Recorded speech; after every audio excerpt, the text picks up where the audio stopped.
சென்னை போரூர் அடுத்த மௌலிவாக்கம் அரசு ஆதி திராவிட நல மேல்நிலைப் பள்ளியில் தமிழக அரசின் சார்பில் பள்ளி மாணவ மாணவிகளுக்கு விலையில்லா மிதிவண்டிகள் வழங்கும் நிகழ்ச்சி பள்ளி தலைமை ஆசிரியர் சசிகலா தலைமையில் நடைபெற்றது.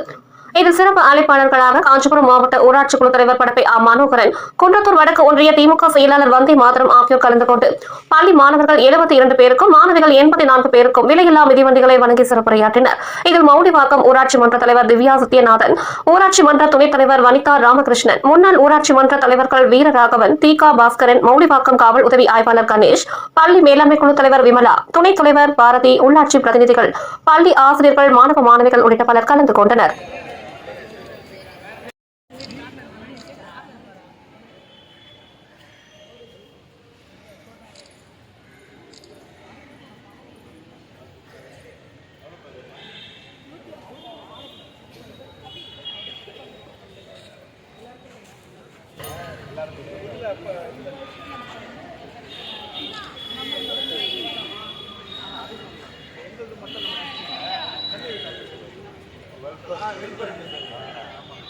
இது எல்லாமே நம்ம காஞ்சிபுரம் குழப்பம்